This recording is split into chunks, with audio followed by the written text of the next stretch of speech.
Bismillahirrahmanirrahim. Assalamualaikum warahmatullahi wabarakatuh.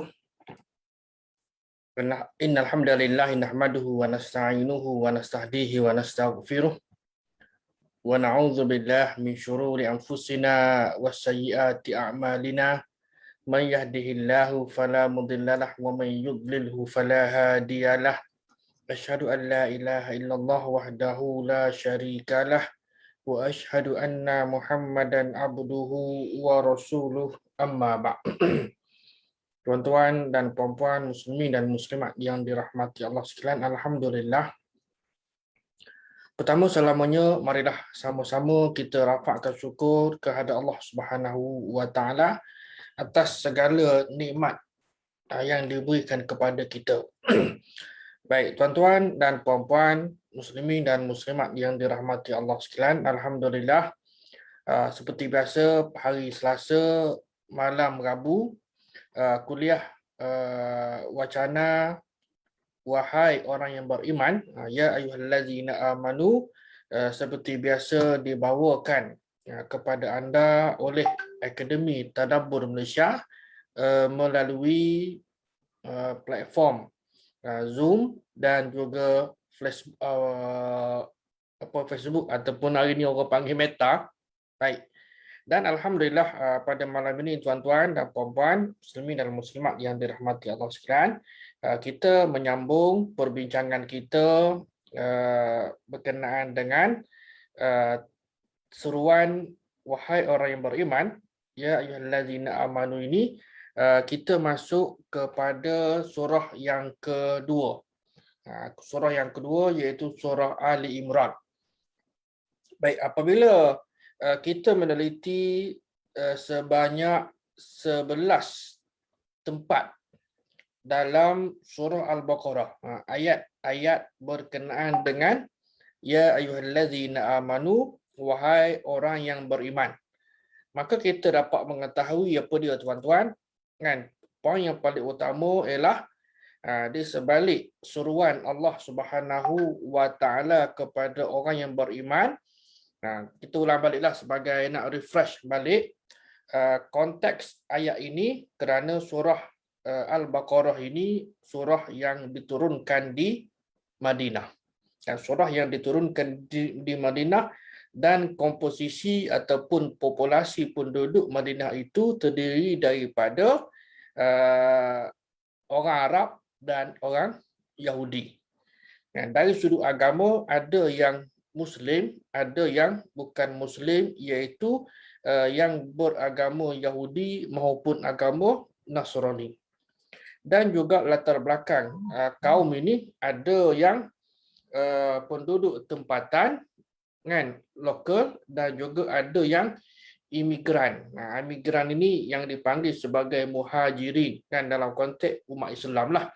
Ada pun orang Yahudi, juga mereka adalah imigran. Dan mereka adalah imigran setelah berlakunya pengusiran daripada Palestin sekitar tahun 70 Masihi. Saya dah sebutkan dalam kuliah-kuliah yang terdahulu, barangkali ada dalam kalangan tuan-tuan dan puan-puan dapat mengingatinya, bahawa orang Yahudi ini telah mendiami Madinah dan kawasan sekitarnya lebih kurang 500 tahun, kan, sebelum kelahiran Nabi kita Muhammad sallallahu alaihi wasallam pada tanggal ataupun pada tahun 570 atau 71 Masihi, kan.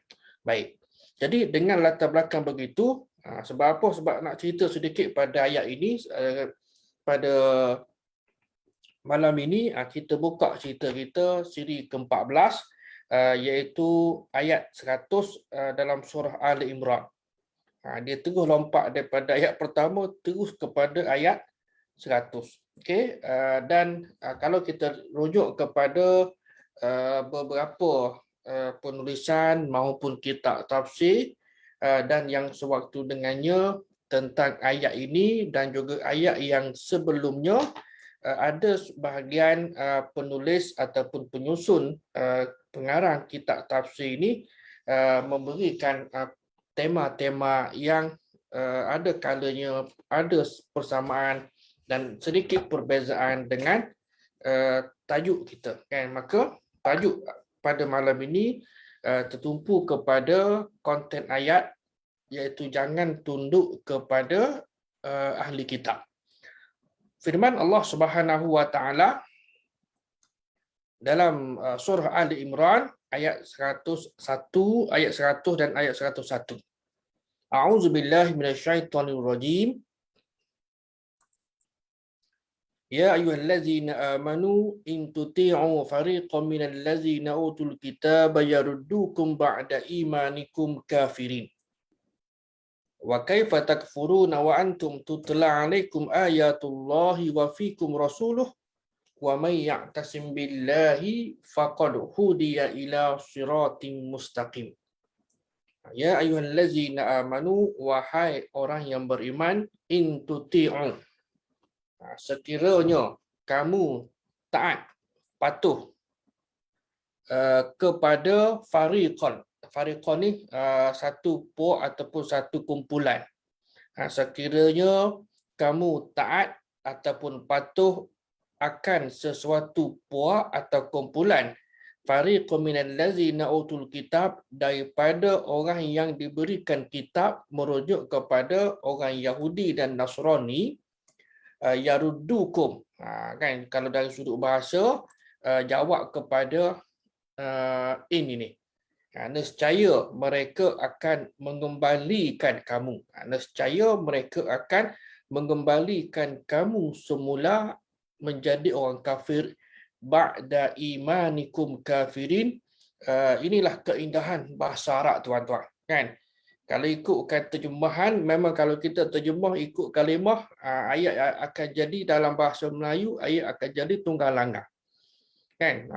Oleh sebab itu bahasa dari sudut larah bahasa tak boleh kita terjemahkan secara apa kita panggil harfi, kan? Dia boleh merosakkan bahasa. Tapi begitulah keindahan bahasa Arab, kan? Baik, yaruddukum, nescaya mereka akan mengembalikan kamu ba'da imanikum kafirin, mengembalikan kamu menjadi orang kafir, ba'da imanikum, selepas kamu beriman. Baik, ayat 101 Allah Subhanahu wa taala menyambung lagi, wa kaifa takfuruna wa antum tutla alaikum ayatullah. Bagaimana dan bagaimana kamu menjadi kufur dan bagaimana kamu akan menjadi kafir padahal kepada kamu wa antum tutla alaikum ayatullah, dibacakan kepada kamu akan ayat-ayat Allah Subhanahu wa taala, wa fikum rasuluh, dan dalam kalangan kamu pun ada rasul, yakni Muhammad sallallahu alaihi wasallam. Wa may ya'tasim billah, sebagai solusi penyelesaian kepada isu ini, Allah kata lagi, siapa yang berpegang teguh kepada Allah, faqad hudiya, sesungguhnya dia ini diberi petunjuk, ila siratim mustaqim, dia beroleh petunjuk hidayah ke jalan yang lurus.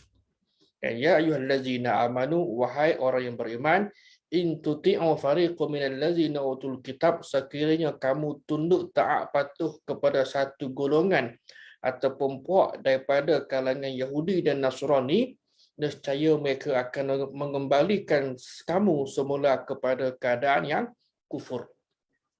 Wa kaifa takfuruna, bagaimana kamu boleh jadi kufur sedangkan kamu membaca wa anta tutla alaik wa antum tutla alaikum ayatullah. Bagaimana kamu boleh menjadi kufur ataupun kafir sedangkan kamu ni dibaca ayat-ayat Allah Subhanahu wa taala dan ada nabi bersama kamu pada masa itu. Wa may ya'tasim billah, siapa yang berpegang teguh dengan Allah, yakni dengan agama Allah yang dibawa oleh Rasul tadi, Rasulihi ini, faqad hudiya, sesungguhnya dia diberi petunjuk, ila siratim mustaqim, kepada jalan yang lurus. Baik, clear lah. Baik, tuan-tuan dan puan-puan yang dirahmati Allah sekalian. Ayat ini juga sebagaimana yang saya sebutkan dalam kuliah-kuliah yang terdahulu, bila kita baca ayat walaupun bermula dengan suruhan, wahai orang beriman, kan? Jadi kita tak boleh nak tangkap maksud dia tanpa kita memahami ataupun kita membaca, mengetahui ayat-ayat yang terdahulu. Adakah ayat ini 100 dan 101 ini ada hubungannya, ada kaitannya atau dalam bahasa Arab disebut munasabat dengan ayat-ayat yang terdahulu? Dan ada ke tidak? Baik. Jadi inilah menjadi perkara biasa. Kan? Perkara biasa mungkin ada dalam kalangan tuan-tuan dan puan-puan yang baru kali pertama join kuliah kita ni, kan, pada malam ini. Ahlan wa sahlan wa marhaban bikum, selamat datang. Kita alu-alukan ke program majlis ilmu yang dianjurkan oleh Akademi Tadabbur Malaysia, yang saya difahamkan bahawa Akademi Tadabbur Malaysia ini menganjurkan ataupun mengelolakan program pada waktu pagi pun ada program, petang pun ada, dan malam pun ada, boleh kata hampir 24 jam lah, kan, sehari semalam. Baik. Jadi ayat 98 dan 99 yang terdahulu, kalau kita refer lah, kita rujuk kepada mazhab ataupun terjemahan Al-Quran, kita akan dapati teguran Allah Subhanahu wa taala kepada golongan. Siapa? Golongan ahli kitab. Jadi rupa-rupanya ada kesinambungan, kan? Ada kesinambungan kisah yang terdahulu. Kan Allah menegur golongan ahli kitab yang tidak mahu beriman kepada Allah dan Rasulnya setelah mereka diberikan penjelasan. Sebab tadilah, sebab ada nabi, nabilah yang berperanan untuk memberikan penjelasan, menjawab segala persoalan, kemuskilan, walaupun ada kalanya soalan-soalan yang dikemukakan oleh ahli kitab tadi itu soalan yang berupa apa, tuan-tuan? Bukan soalan yang betul-betul jujur nak tahu, tapi soalan untuk nak memperlekeh-lekehkan, kan, maruah Nabi kita. Kuk-kuklah Muhammad tak boleh nak jawab.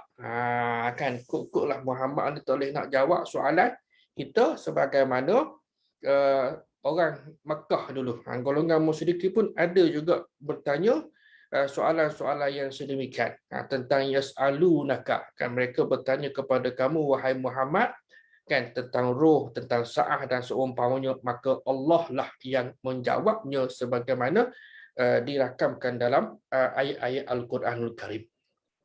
Baik.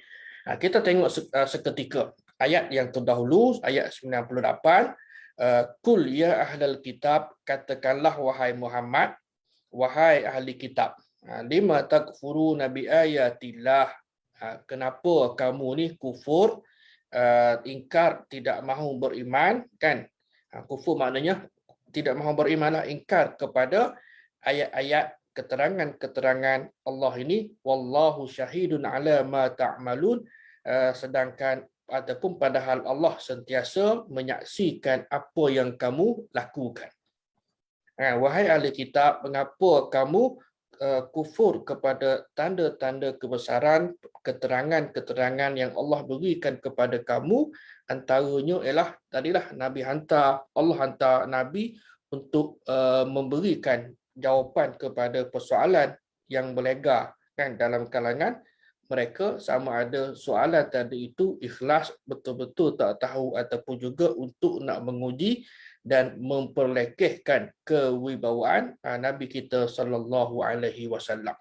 Dan Allah jawab, wallahu syahidun ala ma ta'malun, kan, Allah ni menyaksikan.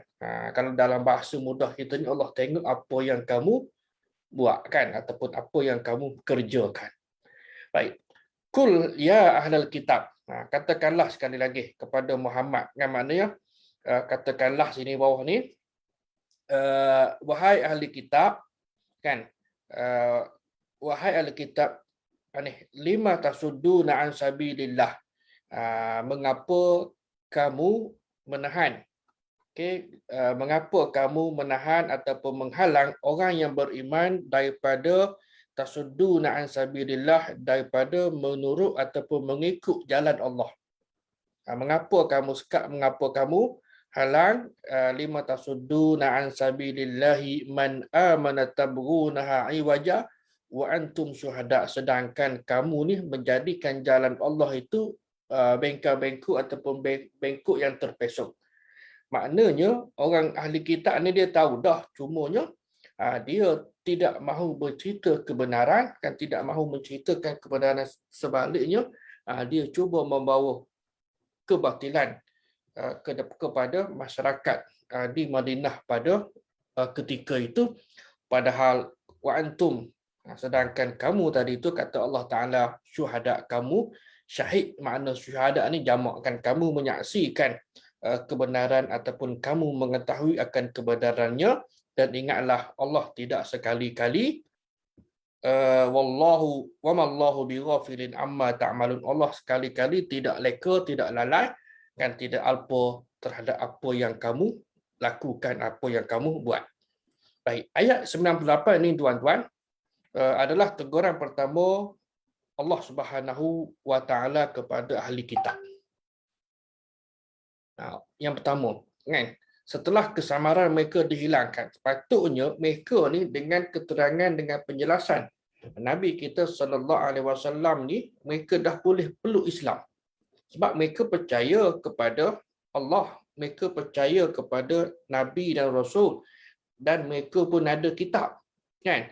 Cuma mereka tidak mahu percaya dan menerima hakikat kerasulan, kenabian Muhammad sallallahu alaihi wasallam, itu sahaja.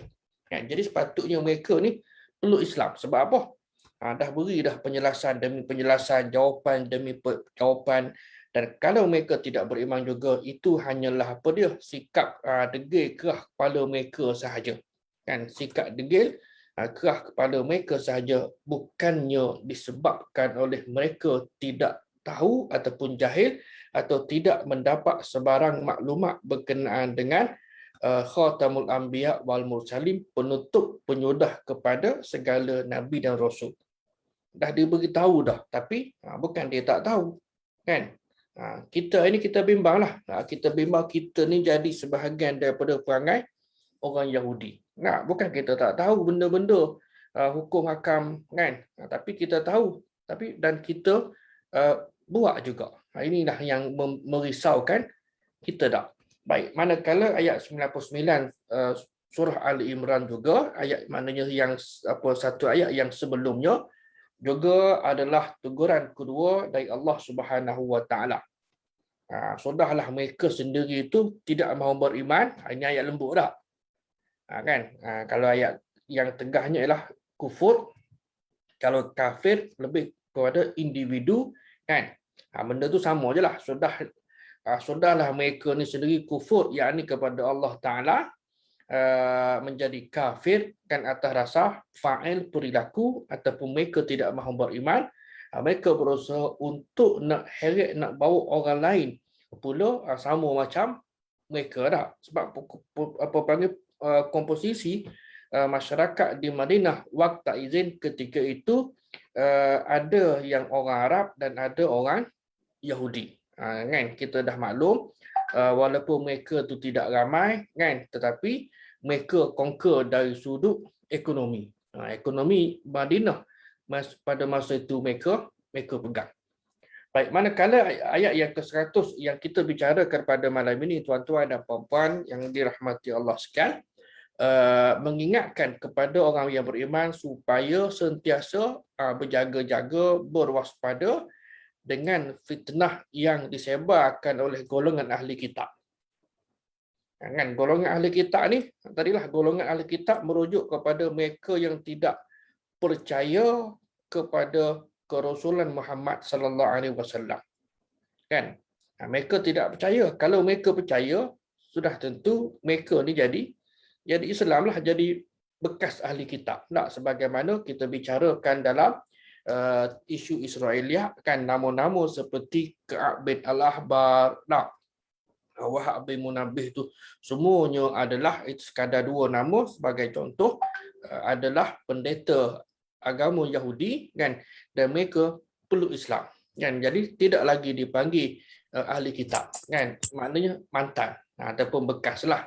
Tapi dalam konteks ini, bagi mereka golongan Yahudi dan juga golongan Nasrani yang diberikan keterangan, penjelasan dan sebagainya, mereka tetap tidak mahu, malah anti, sikap bermusuhan terhadap agama Islam, terhadap Rasulullah, terhadap agama Islam dan terhadap umat Islam itu tetap membara dan memuncak. Orang panggil apa? Sentiasa mekadak kerah kepala degi itu.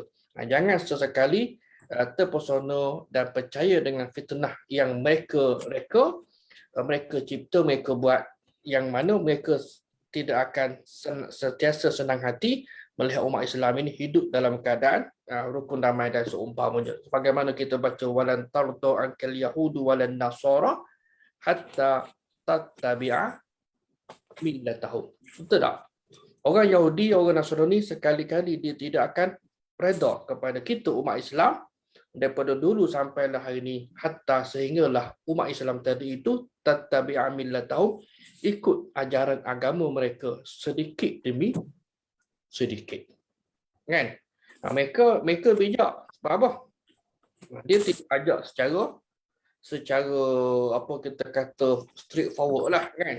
Kita belajar melalui sejarah pengalaman tentera Salibiyah dalam perang salib yang berlangsung hampir 200 tahun, kan. Siapa menang, siapa kalah, dan selepas daripada itu Barat sudah tidak lagi menggunakan kekerasan, sebaliknya mereka menggunakan al-ghazwul fikri, serangan pemikiran yang dihalakan ke atas umat Islam seluruh dunia.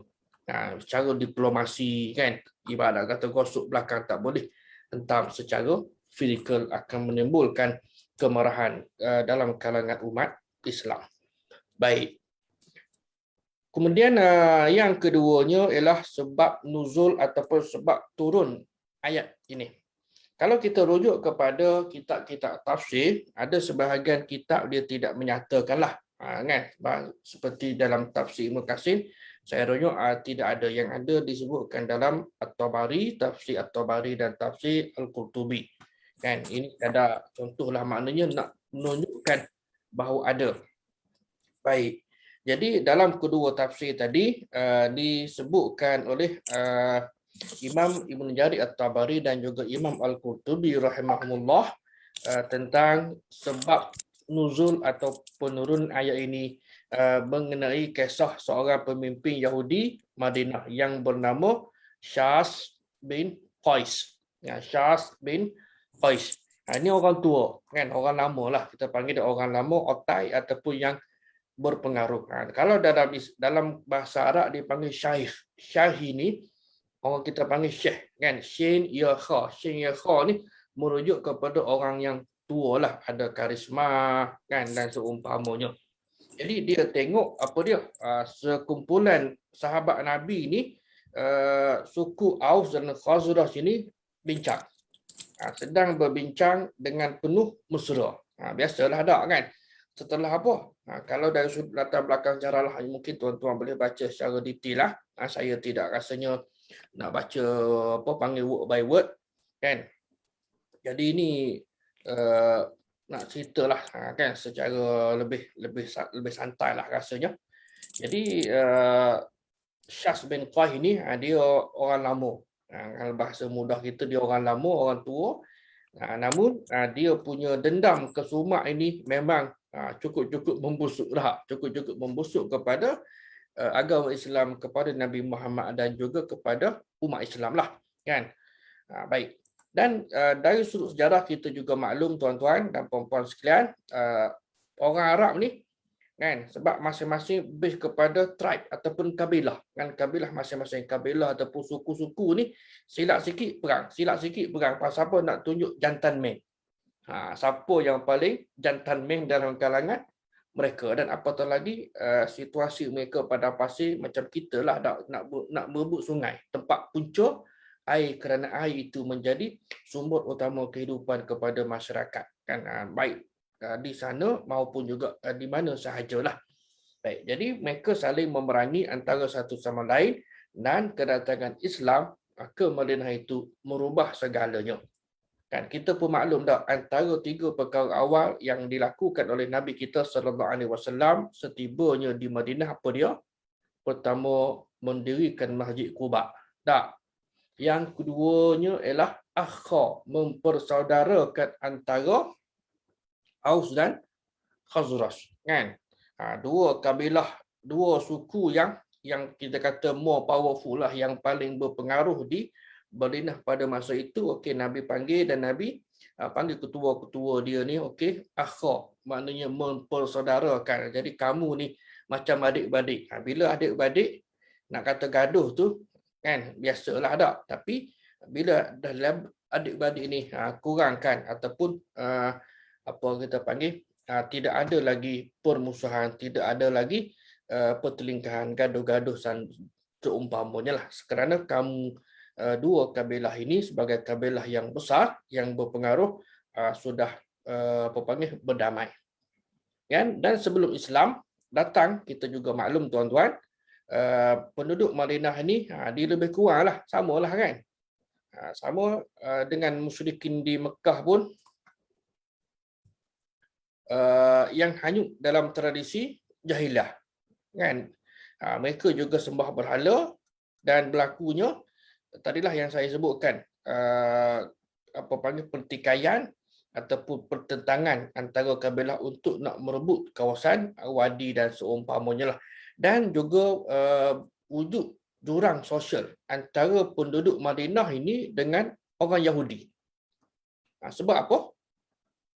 Sebab apa tuan-tuan? Wujud jurang sosial antara penduduk Madinah dengan orang Yahudi. Sebab orang Yahudi ni selain daripada bangsa yang cekal, kerana pengalaman dan sejarah mereka yang silam, dalam peristiwa Exodus, dia kena halau, dia kena hambak dan sebagainya, kan? Bangsa yang degil, bangsa yang keras kepala. Tuhan kata jangan kerja hari Sabtu, relax, ada hari untuk cuti, dia degil dia. Kerja juga diujikan dengan hari tadi tu banyak misalnya hasil, mahsul, kan? Sebagaimana Allah Subhanahu Wa Taala sebutkan dalam Quran, akhirnya mereka tu jadi kunu qiradatan khasiin. Jadilah kamu kera monyet ke yang merugi. Sebab apa? Sebab engkar kepada perintah Allah Subhanahu Wa Taala. Itu antara perangai orang Yahudi.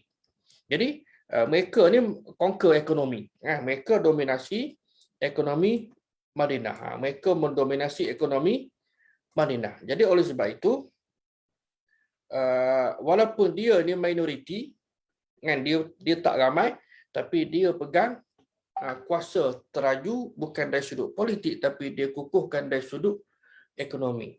Kita pun tengoklah mana-mana negara pun mungkin juga dalam konteks, okey, orang Cina lah kan, orang Cina ni dia pergi ke mana pun dia akan cuba wujudkan China Town, kan? Dia ada komuniti dia dan saling bekerjasama antara satu sama lain sebab mereka adalah kelompok yang minoriti, kan?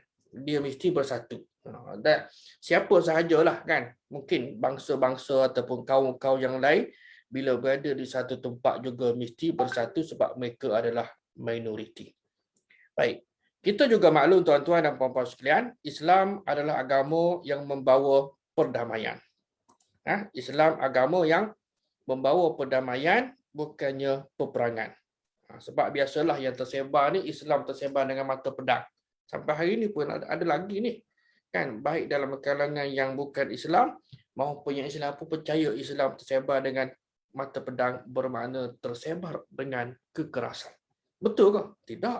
Nabi SAW menawarkan, aslim taslam, Islamlah kamu, nescaya kamu akan selamat, kecuali kamu menolak perlawanan kami, kan, dan juga mahu memerangi kami, kan. Kalau lakum dinukum waliyadin, tak apalah, kamu buat cara kamu, kami cara kami, kan. Tapi bila mereka memerangi, maka umat Islam bangkit untuk lidifak an-nafsihi, untuk mempertahankan diri dan agamanya daripada diceroboh oleh musuh-musuh Islam tadi. Baik. Dan kita juga mengetahui bahawa Nabi SAW mengakui kewujudan orang Yahudi, yang mana yang ketiga, perkara ketiga yang Nabi lakukan di Madinah ialah apa dia? Menggubal piagam Madinah, kan, buat piagam Madinah, ada apa buat piagam Madinah Dan piagam Madinah ini dia ada berapa? 51 fasa, dan 51 fasa ini 26 fasa berkenaan dengan orang Yahudi. Memperuntukkan lebih separuh daripada fasa yang ada dalam Madinah Constitution ini kepada orang Yahudi. Artinya disebutkan satu persatu. Mungkin tuan-tuan pun ada baca kan, satu persatu, baik kabilah-kabilah yang Arab ini kan, dan juga kabilah-kabilah Yahudi ini disebutkan satu persatu nama kabilah tadi itu dalam perlembagaan Madinah. Maknanya mereka ini dianggap sebagai kelompok yang sama-sama mendiri dan juga menjaga, membela Madinah itu sendiri. Maknanya Nabi mengakui kewujudan mereka. Dan satu hari adalah beberapa pemuda yang tadi Aus dan Khazraj ni hidup sembang. Kemudian pakcik tua ni tadi, Syas bin Qais ini, pemuka Yahudi yang sangat benci kepada Nabi, dia cari jalan. Okey, ringkas cerita, dia pun dapatlah seorang anak muda yang bernama Shaul. Kan? Okey, kamu pergi buatlah buat anak ke apa ke, reka cerita supaya kabilah Aus dan Khazraj ini bertarung sama mereka. Sedangkan mereka tadi itu ibaratnya dah ada dia punya dah apa panggil parut lah kan. Islam yang menyatukan mereka, meredakan mereka, tiba-tiba ada yang jenis batu api ni. Adanya batu api cuba untuk nak menghidupkan semula permusuhan ataupun nak laga-lagakan antara suku Aus dan suku Khazraj ini kan. Dan nasib baiklah pertelingkahan mereka tadi itu sampailah kepada Nabi sallallahu alaihi wasallam. Lalu Nabi pun kan pergilah. Insiden ini sampai kepada pengetahuan Nabi sallallahu alaihi wasallam. Nabi pun jumpalah mereka ini, dan Nabi kata, wahai umat Islam, umat Allah, mengapa kamu terpesona dengan hasutan jahiliah sedangkan ataupun sementara aku berada di sisi kamu? Kan? Sebab Nabi berada di Madinah. Itu kan. Jadi mengapa kamu terpesona dengan hasutan jahiliah, merujuk kepada si Yahudi yang buat onar tadi itu, sementara aku berada di sisi kamu?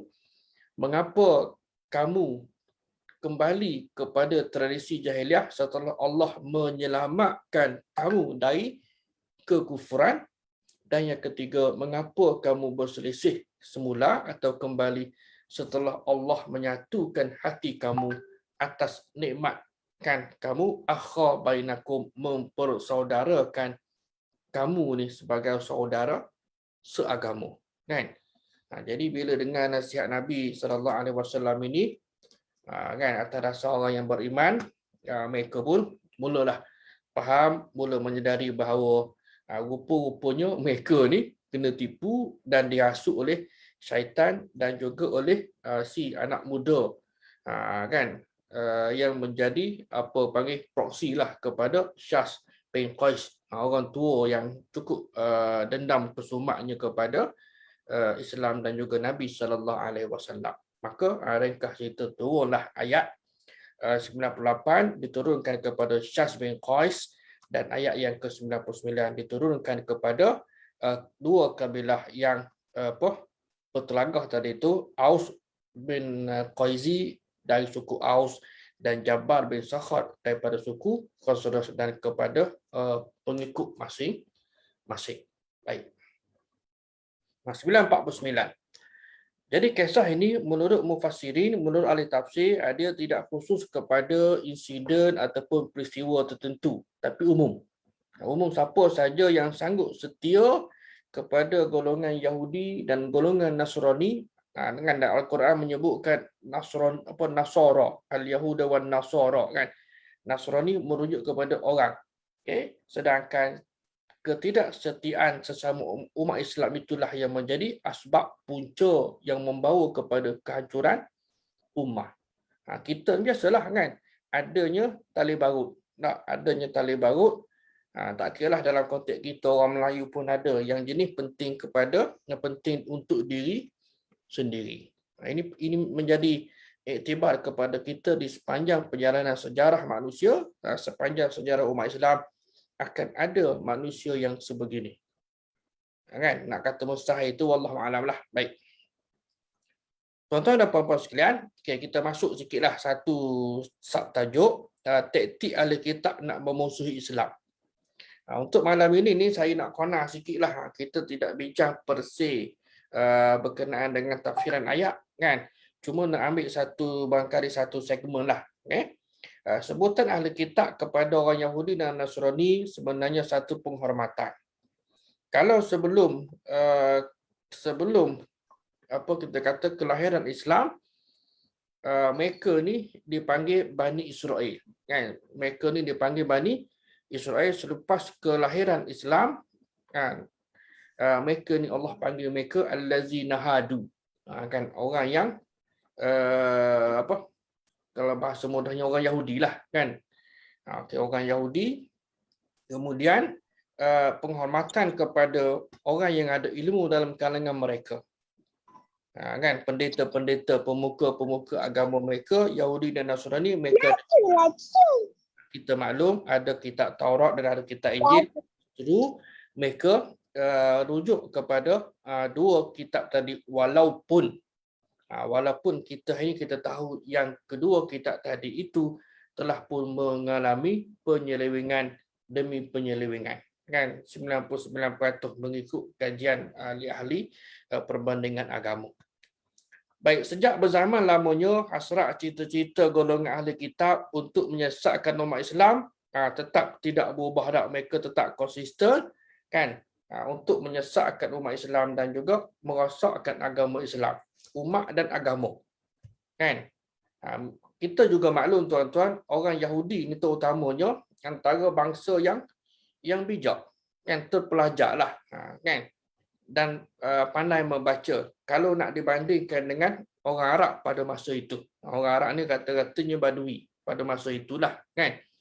Dan mereka ada kepakaran dalam pelbagai bidang disiplin yang untuk merosakkan Islam, sama ada daripada dalam daripada luar. Okay, zaman berlalu. Zaman berlalu kita bypass lah, kan, cerita orang Yahudi. Mungkin tuan-tuan anda dengar zaman zaman lepas daripada zaman pertengahan, kemudian masuk kepada zaman tentera salib, kan, dengan keruntuhan kerajaan Abbasiyah, kan, muncullah kerajaan kecil, kan, kerajaan kecil, dan sampailah kepada kerajaan dan apa kita panggil runtuhnya kerajaan Osmaniyah di Turki pada 1924, dan akhirnya berakhirlah sistem khalifah, kan.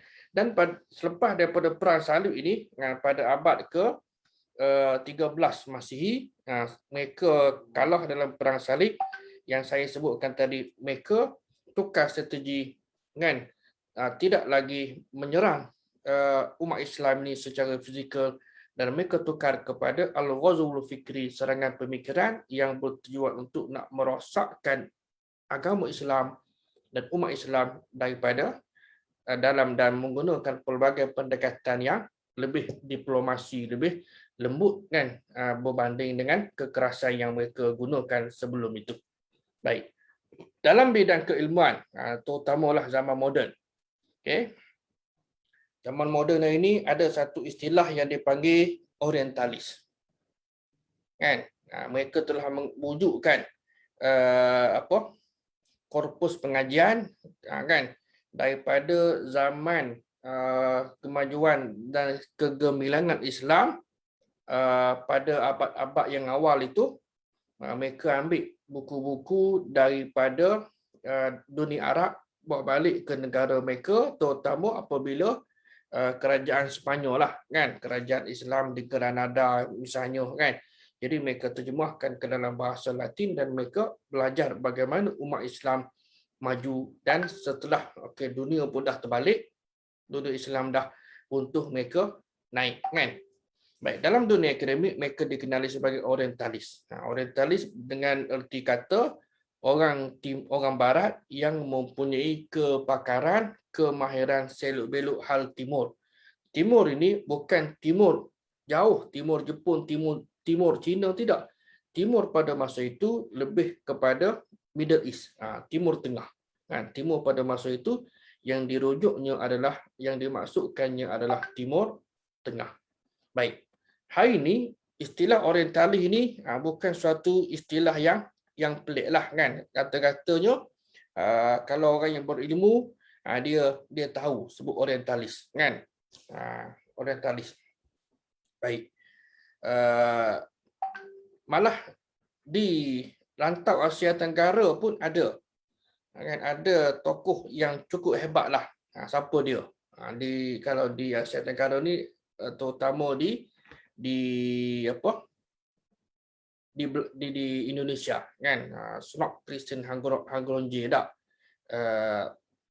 Apa dipanggil mubaligh dan juga sebagai seorang profesor daripada Universiti Leiden, Belanda ni, diutus menjadi pegawai takbir VOC, Syarikat Hindia Timur Belanda pada masa itu.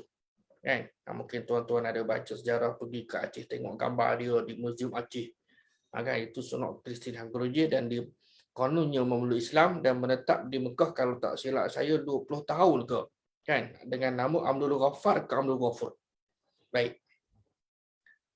Kemudian zaman Renaissance, zaman kebangkitan. Zaman kebangkitan Eropah dan disertai dengan revolusi industri yang di Perancis 1789 dan sebagainya, menyemarakkan lagi bidang kajian oleh golongan orientalis. Kan, kalau oriental perihal ketimuran. Kan, jadi mereka banyak mengkaji hal-hal timur yang dimaksudkannya ialah perihal agama Islam, bagaimana untuk nak meruntuhkan atau nak merosakkan agama Islam itu dari dalam sebenarnya. Baik. Jadi pada keseluruhan kajian tentang timur ini pada zaman Renaissance, pada sekitar 1600 kan, 1700,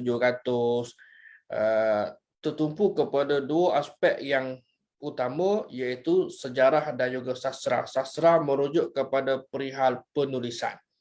Kesusastraan ialah bukan cerita Malin Deman, kan, merujuk kepada perihal penulisan.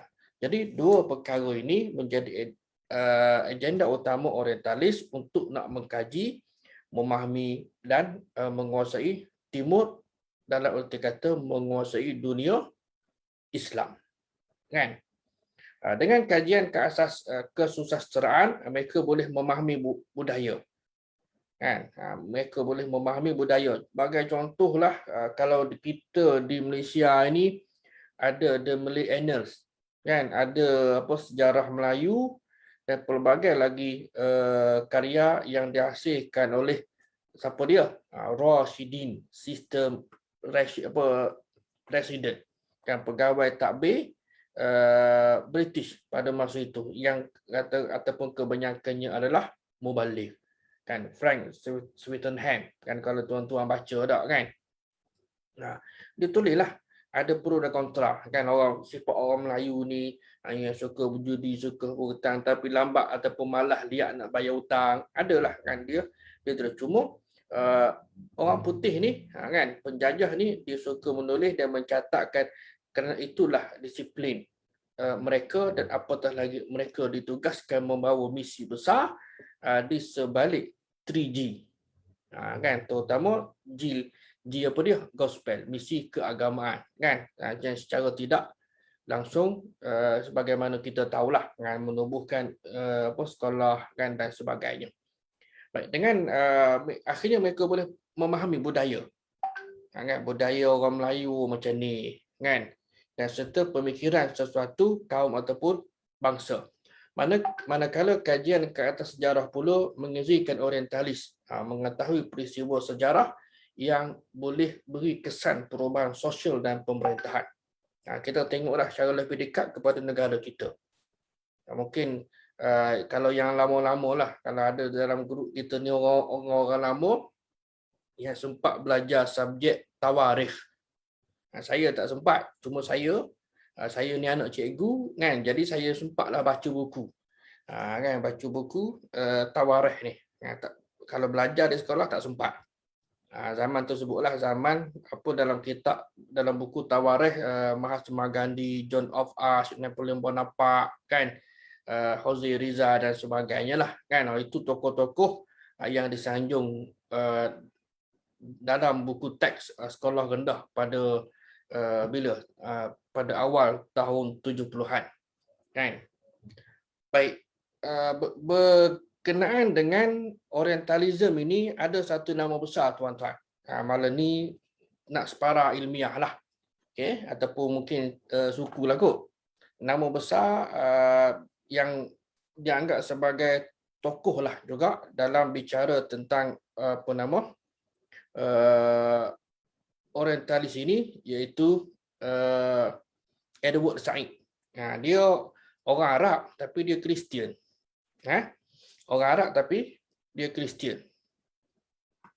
Baik, dia ada buku dia lah yang tersohor, iaitu Orientalism, Western Conception of the Orient. Ataupun satu lagi bukunya berkenaan dengan Orientalism. Yang ni lah kan, tak silap saya lah. Dan telah pun diterjemahkan dalam bahasa antarabangsa lah, bahasa Melayu kita pun ada, dan saya pun ada buku ni. Kan? Inilah dia antara yang terjemahan yang sempat tengok dekat rak belakang ni. Baik, jadi dia punya fokusnya kepada dunia Timur Tengah, bukan Timur keseluruhan, kerana Islam menjadi ancaman Barat. Kan? Islam ini menjadi ancaman Barat, bukan Hindu, bukan Buddha, bukan Shinto di Jepun kan, dan sebagainya, tapi Islamlah yang menjadi persaingan utama kepada Barat, terutama dari sudut Kristianiti. Kan, walaupun Barat ni dia ada, tuan-tuan baca sejarah orang Yahudi, ada Zionis kan, ataupun Zionis antarabangsa. Yahudi yang jahat, kan, Yahudi yang baik ada ke? Ada. Yahudi ortodok tu jenis baik, ni follow dia buat cara dia je. Kan? Dia ada dah sekelompok, di Mesir pun ada kan, satu tempat dinamakan Misrul Qadimah, kan, ada penganut Kristian Ortodoks. Baik, jadi menjadi ancaman Barat dan juga sumber ekonomi utama dunia, minyak ni yang ada di negara-negara Islam. Kita maklum di Iraq, di Afghanistan kan, sumber gas asli dan lain-lain lah. Jadi berdasarkan objektif agama, penjajahan menjadi slogan kan, untuk nak memajukan dunia ketiga, nak memajukan benua Asia, nak memajukan benua Afrika.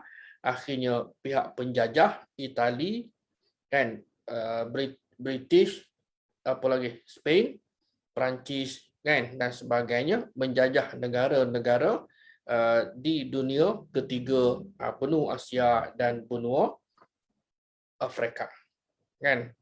Nampak yang tadi dua lah kan, dengan 3G. Kemudian selain daripada untuk nak mendapatkan bahan mentah, kerana mereka telah pun mencapai tahap kemajuan kan yang berskala besar, revolusi industri.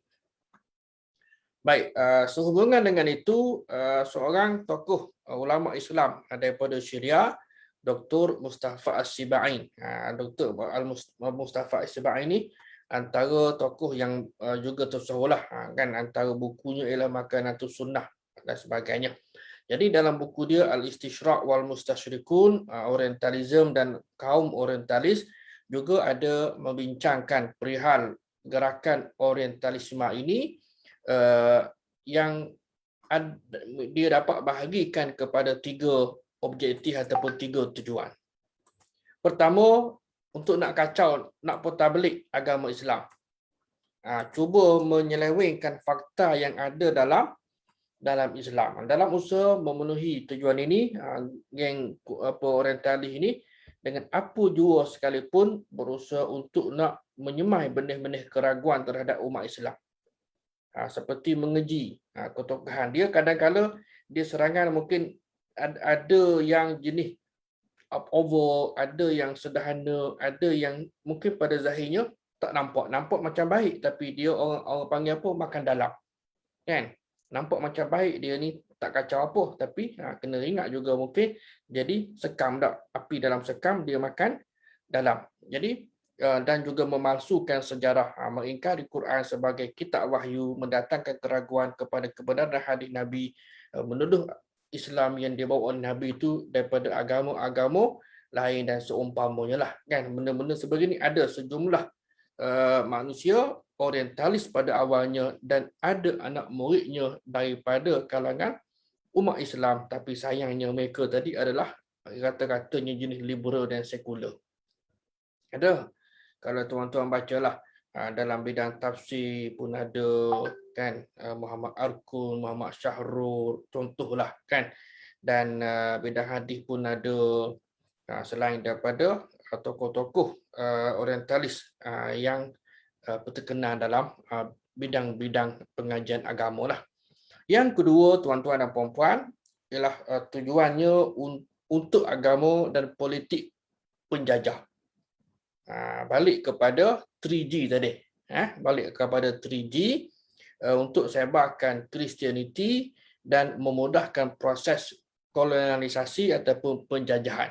Maka golongan mubalik dan pentadbir, kan, belajar ilmu-ilmu ketimuran dan keislaman sebagai alat dan senjata mereka untuk memudahkan kerja mereka, kan. Dia berbaik dengan orang Melayu, contoh kalau dalam konteks kita lah, kan, nanti pegawai, macam juga pro dan kontra peranan dan sumbangan Munshi Abdullah, kan, orang Melayu pertama yang menterjemahkan Bible ke dalam bahasa Melayu. Tak tahulah, tu komen pro dan kontra ada, kan. Jadi siapa nak baca? Orang putih tak baca dah. Jadi apabila Bible diterjemahkan ke dalam bahasa Melayu, sudah tentu dia akan menjadi alat mubalik, alat sebaran untuk kan dihalalkan kepada orang Melayu. Bukannya nak sebab daripada bahasa orang putih, bahasa Inggeris. Itulah antara sumbangan kerjasa, kan, yang baik dan yang buruk kita boleh timbangkanlah. Kemudian yang ketiganya ialah objektifnya bersifat ilmiah dan demi ilmu pengetahuan semata-mata. Yang ni ada yang baik, ada yang jujur, kan. Seperti apa dia? Seperti beberapa tokoh juga, kedudukan mereka dalam kelompok besar orientalis agak rumit kerana sikap mereka yang jujur, yang mengkaji, kan. Sebab ada mereka ni yang menyeleweng. Okay, dan juga menerima simpati daripada umat Islam seperti Thomas Enoch dalam buku dia Preaching of Islam, kerana dia nak cerita the true story. Sebab orientalis ini pun ada yang tadilah, ada yang berniat jahat, ada yang jenis moderate dan sederhana, ada yang mengkaji atas dasar kejujuran fakta, dan sebahagian mereka peluk Islam. Baik, daripada tiga aliran ini, kalau kita dapat perhatikan bahawa golongan orientalis ada dua.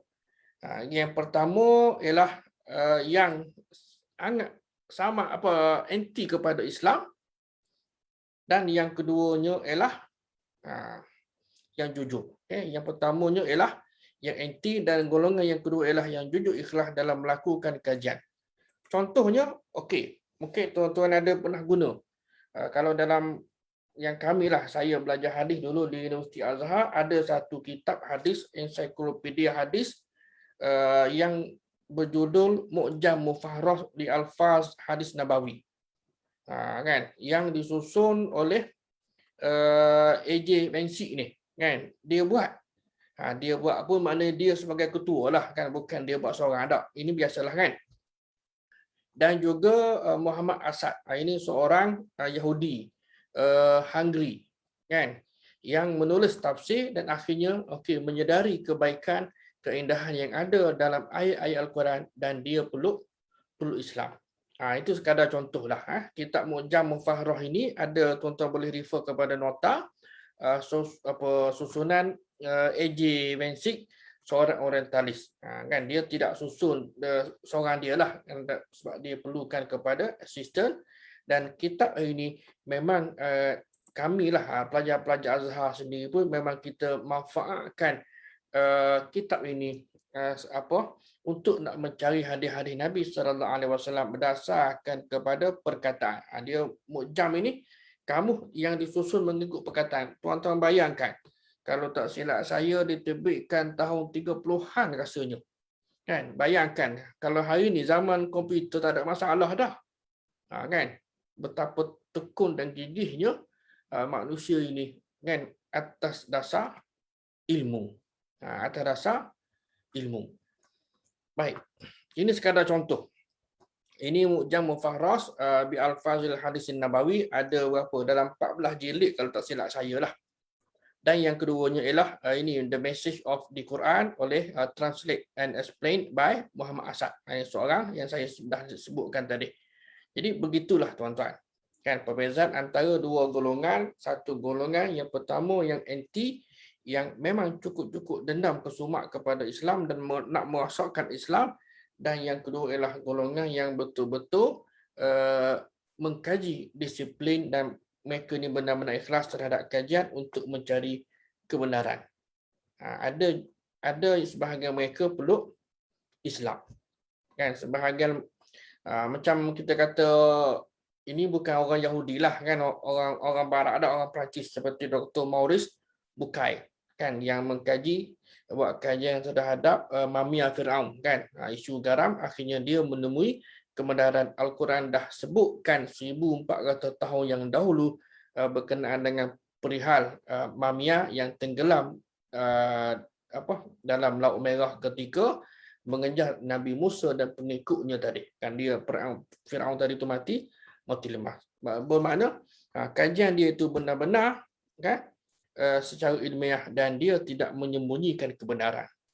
Dia banyak kadang-kala tuan-tuan perhati tengok tokoh-tokoh Islam biasanya nama-nama seperti kalau orang Arab lah almarhum Dr. ni Ismail Raji Al-Faruqi kan mati ditembak tak kan pasal memang inilah sama ada golongan Mossad ke siapa, dan saya pun dapat maklum lah daripada pensyarah-pensyarah kami dulu pun sebahagian daripada profesor Yahudi, seorang guru saya lah masa di UKM dulu, dia pernah belajar dengan Profesor Montgomery Watts. Ini seorang pakar perbandingan agama. Kata soalan daripada guru saya ni, dia kata okey profesor sebagai orang yang belajar dan mengkaji tentang agama-agama dunia dan kamu tahu yang mana benar yang mana tidak benar, mengapa kamu tidak memeluk Islam? Dia jawab apa tuan-tuan? Dia jawab apa? Dia baca Al-Quran. Ayat yang bagaimana Nabi SAW kan dengan Ali bin Abi Thalib, dengan apa panggil ayah dia ni, dengan Abu Talib, lalu dibacakan ayat innaka la tahdi man ahbabta walakinnallaha yahdi man yasha. Artinya petunjuk itu, hidayah itu milik Allah, kan? Jadi benda-benda yang sebenarnya kadang-kadang kita tak tahulah, mungkin yang tersirat di sebalik itu mereka tidak mahu peluk Islam disebabkan oleh status quo mereka, kedudukan mereka dan juga kebimbangan mereka mungkin dibunuh oleh golongan pelampau Yahudi ni. Ada juga kan, sebagaimana tokoh tadilah kan almarhum Ismail Al-Faruqi ni mati ditembak, dan juga beberapa tokoh lain lah. Baik. Jadi saya kira sekadar itulah sebagai kesimpulan kepada perbincangan kita pada malam ini. Ini saya panggil short briefing tentang Orientalism. Mungkin tuan-tuan boleh tengoklah kalau yang berminat ni nak membaca, nak menelaah berkenaan dengan Orientalisme, memang satu topik yang cukup rare lah kan kita boleh tengok dan kena teliti. Dan juga pemikiran ini melahirkan pemikiran Islam. Kalau di Indonesia ni dia ada Islam liberal kan, jaringan Islam liberal kan masih lagi bergerak aktif hari ini kan. Cuma kita di Malaysia mungkin kita tidak tahulah ataupun tak ramai yang mengetahuinya, kecuali yang benar follow gerakan mereka. Baik, tuan-tuan dan puan-puan yang dirahmati Allah sekalian, sebagai kesimpulan kepada perbincangan ringkas kita pada malam ini, balik semula kepada tema kita, wahai orang yang beriman, sudah tentulah kita rasa juga termasuk dalam orang yang Allah panggil kita, Allah sebut kita, sudah tentulah kita kena akur. Sami'na wa ta'na, kami dengar, kami taat, kami patuh kepada segala perintah dan larangan Allah Subhanahu wa Ta'ala. Dan kita kena ingat juga tuan-tuan, orang Yahudi termasuklah Nasrani pun sifat mereka akan anti kepada Islam, anti kepada agama, anti kepada penganutnya. Kan jarang sangatlah yang bersifat neutral. Nah, kita tidak anti pada mereka tak? Apakah kita anti? Tidak. Kan? Kita ni orang Melayu terutama kadang-kadang tak kisah pun. Malah orang hina Jesus pun kita selamba je, kita tak rasa sensitivity. Sebab apa? Sebab kita mungkinlah kita merasakan bahawa Jesus ni milik mereka. Sedangkan yang betulnya adalah Jesus Christ itu, Nabi Isa itu, Al-Masih itu adalah Nabi yang nombor 24 dalam ranking kenabian. Kan bila orang memperlakukan sesuatu yang tidak baik, yang tak elok kepada Nabi Isa, kita rasa ke tidak? Inilah yang kadang-kala kan berlaku. Jadi mereka gunakan pelbagai taktik, helah, tipu daya dan sebagainya untuk nak memperdayakan umat Islam supaya ikut jejak mereka, dan kalau tidak pun meninggalkan ajaran dan amalan Islam sedikit demi sedikit tak, sibran bi sibrin kan. Kalau tak boleh sejengkal ke sahsta ke, maknanya umat Islam ini akan meninggalkan agama Islam dan mengikut jejak langkah mereka. Kerana inilah dia serangan barat terutama golongan Yahudi yang licik ini kepada umat Islam seluruh dunia. Jadi saya kira sekadar itulah. Mudah-mudahan dia juga menjadi pembuka dan pencetus minda kreatif untuk kepada yang berminatlah menelaah berkenaan dengan gerakan orientalisme. Dan kena ingat di Malaysia kita ada lawan kepada orientalis iaitu oksidentalis. Kan satu gerakan oksidentalisme. Orient lawan Oksiden kan. Oksiden dah ada di UKM.